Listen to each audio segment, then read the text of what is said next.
Section 4.1b. Convert each angle measure to degrees. We're going to show a couple different ways. Basically, these are going to become calculator problems.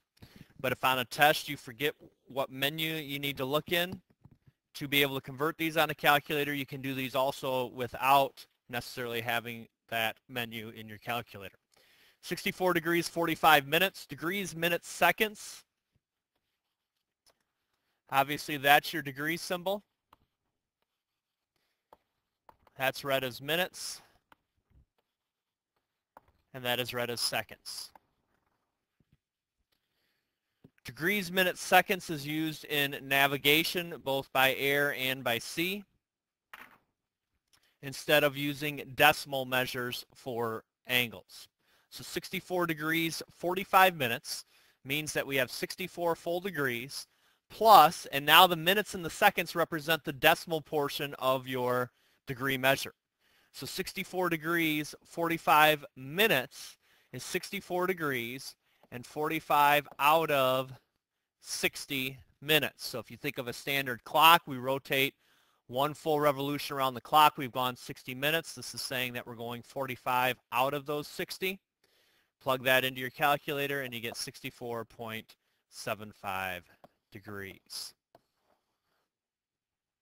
We'll look at each of these in the calculator then in a second. Letter B, 85 degrees. So we have 85 full degrees. The 18 minutes, 30 seconds now represents our decimal portion. That's 18 out of 60 minutes plus our seconds, 30 out of, and now if there are 60 minutes in one full revolution, how many seconds are there in one full revolution? Well, there's 60 seconds in each one of those minutes, so 60 times 60 gives us 3,600. That's 85.308 degrees. On the calculator, what this will look like.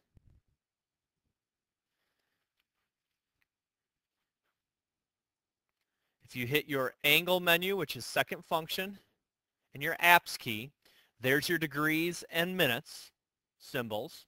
Your second symbol isn't in this menu for whatever reason, but if you look at your addition key on your calculator, depending the color, and this one in green is our second symbol, so you would hit alpha and your addition key to pull that up. Okay, in this case in A we had 64 degrees, so 64. Angle, degrees, 45, second function, angle, minutes, hit enter, and there's the decimal for the degree measure. Letter B, 85 degrees. 85 degrees, 18 minutes, and 30 seconds. Now we need to hit alpha and the addition key to get our seconds, hit enter, and there's our degree measure. Now, if you don't have degrees, so let's say that this was 85 degrees, 30 seconds, so that means there were 0 minutes, you still have to put the 0 in, otherwise you're not going to get the correct answer on your calculator. I'm not sure if it comes up error or, let's take a look here to see what happens. So if it was just 85 degrees, 30 seconds, you're going to get an error message. The reason you're going to get an error message is you always have to have, if there are no minutes, you have to put in 0. So don't forget that if that comes up.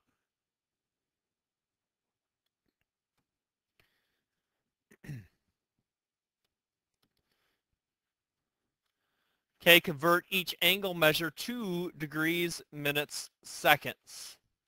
280.6 degrees. So we can go directly from degrees into degrees, minutes, seconds. And again, we're going to do this on the calculator. So let's go back to the calculator.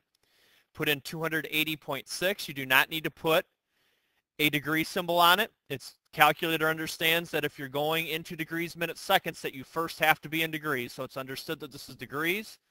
Go into your angle menu. Number 4 is convert to degrees, minutes, seconds. And there it is.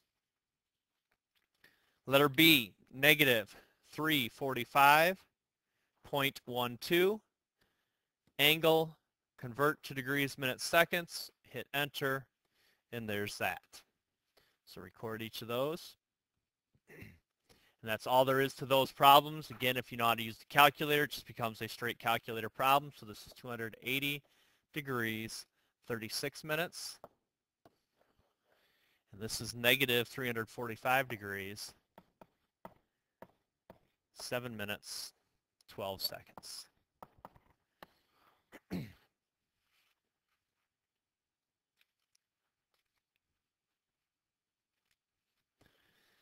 Find the radian measure of the central angle for each circle. Okay, all of these problems, you're going to be given different pieces of information, but the setup is going to be exactly the same. You just have to plug things in the correct manner. First thing you must know in order to be able to do these is that circumference of a circle is pi times diameter, or 2 pi times radius. It doesn't matter which form you use. Okay, and obviously the 2r comes from that being equal to diameter. When we go to draw the picture here, we have a radius of 75 feet.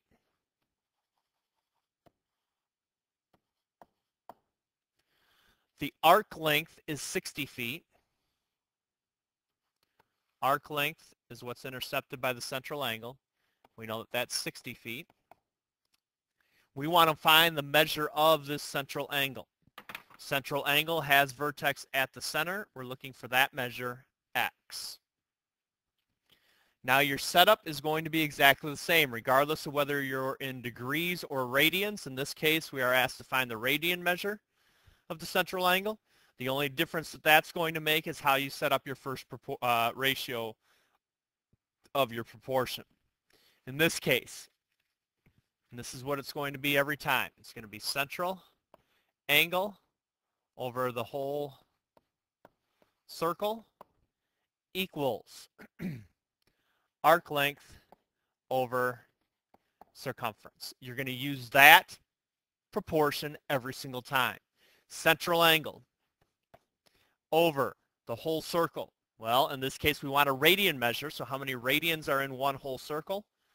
360 degrees, or 2 pi radians, equals arc length over circumference. Well, what's the circumference of this circle? Well, if the radius is 75, that means the diameter is 150. So this is going to be 150 times pi. Once you have that, solve for x, multiply the 2 pi over to the other side. We get 120 pi over 150 pi. Simplify that. Central angle is 4/5. Letter B. Draw a better circle than that. Radius now is 14. Arc length is 8.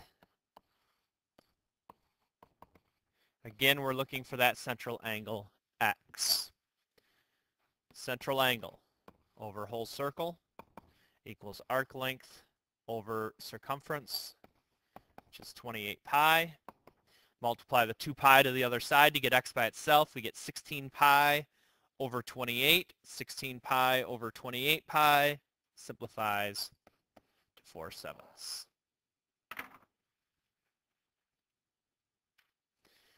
Number 8, same type of thing. Find the arc length now intercepted by the central angle. Draw the same picture, set up the same proportion, plugging in now for different things that we are given. Radius is 9 feet. Central angle is 60 degrees. We're now looking for the arc length, which we can call x. Set up your same proportion.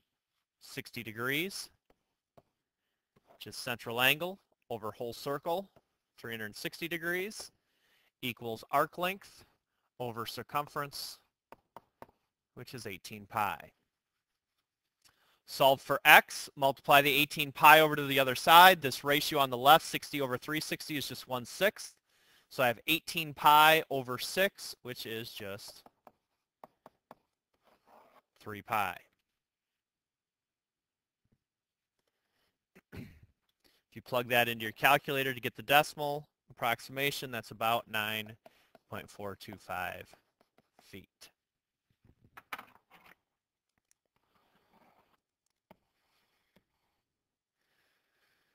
Radius, 12 centimeters. Central angle, 3 pi over 4. That is a radian measure because there is no degree symbol. We're again looking for the arc length, which we can call x. Central angle, 3 pi over 4 over whole circle, 2 pi equals arc length over circumference. Multiply over to the other side. Simplify, we get x to be 9 pi. Again, if we plug that into our calculator, it's approximately 28.274 centimeters.